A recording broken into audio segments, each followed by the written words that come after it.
Hi friends, welcome back to my channel.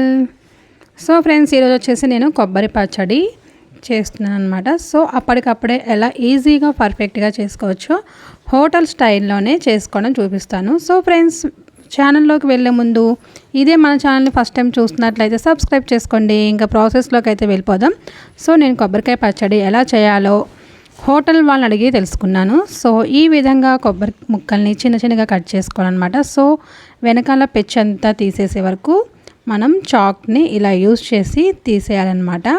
So ఈ విధంగా వస్తుంది పర్ఫెక్ట్గా. సో చూడండి, మీరు కూడా ఒకసారి ఇలా ట్రై చేయండి. మీరు ఎక్కడ స్కిప్ చేయొద్దు. స్కిప్ చేస్తే మాత్రం మీకైతే అర్థమవదు. సో వెనకాల మనకి కొబ్బరి చిప్పకి అది ఉంటుంది కదా, సో అదంతా రిమూవ్ చేసుకుని చూడండి, ఇలా చాక్తో, స్పూన్తో అయితే మనకి అంత పర్ఫెక్ట్గా రాదనమాట. ఇలా చాక్తో చిన్నగా స్లోగా తీసుకోవాలి, అప్పుడు మనకి ఈజీగా వస్తుందన్నమాట.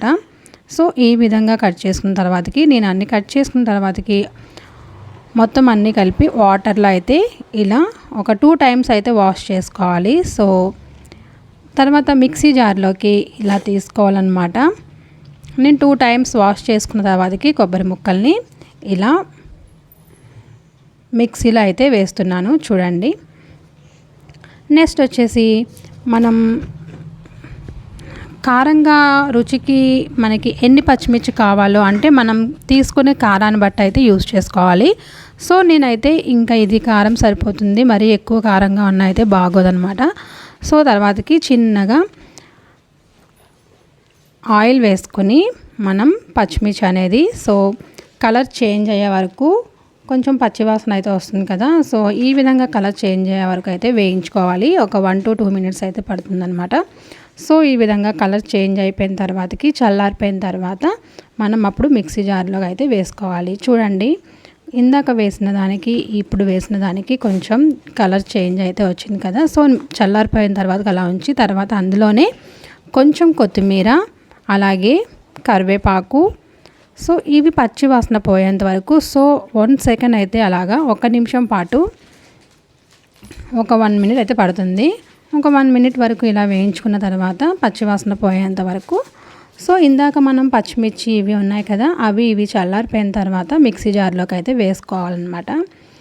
సో చూడండి ఒకసారి, ఇలా ఈ విధంగా మిక్సీ జార్లో ఇందాక మనం కొబ్బరికాయ ముక్కలు అయితే వేసుకున్నాం కదా, నెక్స్ట్ అందులోకి ఇలా వేయించుకున్న కరివేపాకు, కొత్తిమీరని కూడా ఇలా యాడ్ చేసుకోవాలి. నెక్స్ట్ వచ్చేసి మనం రుచికి సరిపడా సాల్ట్ అయితే వేసుకోవాలి. సాల్ట్ కానీ ఉప్పు కానీ రుచికి ఎంత సరిపోతుందో మనం అంచనాగా వేసుకోవాలన్నమాట. మనకి రుచికి తగినంత సాల్ట్ అయితే వేసుకోవాలి. సో ఈ విధంగా చూపిస్తున్నాను చూడండి, ఎక్కడ స్కిప్ చేయొద్దు ఫ్రెండ్స్, చూపిస్తున్నాను. చిన్నది యాడ్ చేస్తే సరిపోతుంది. చూడండి, ఇలా కచ్చావచ్చాగా 1 నిమిషం అయితే ఇలా మిక్సీ అయితే పెట్టుకోవాలి. నెక్స్ట్ ఇందులోకి వచ్చేసి చూడండి, మనం కాచి చల్లారి పెట్టుకున్న పాలను అయితే యాడ్ చేసుకోవాలండి. పాలు యాడ్ చేయాలి. అవునండి, మీరు వింటుంది నిజమే, పాలు ఇలా యాడ్ చేసుకోవాలన్నమాట. సో మనకి ఇంకా కొంచెం సాఫ్ట్గా వస్తుందన్నమాట. మళ్ళీ ఒకసారి నేను మిక్సీ పెట్టుకున్న తర్వాతకి ఈ విధంగా వచ్చింది. సో 1 గ్లాస్ పాలకి 1 గ్లాస్ అయితే వాటర్ అయితే యాడ్ చేస్తున్నాను. చూడండి, ఇంకా మనకి వాటర్ కావాలంటే యాడ్ చేసుకోవచ్చు. సో చూడండి, చాలా సాఫ్ట్గా అయితే వచ్చింది కదా. సో ఈ విధంగా అయ్యే వరకు మిక్సీ పెట్టుకొని ఒక బౌల్లోకి అయితే తీసుకోవాలి.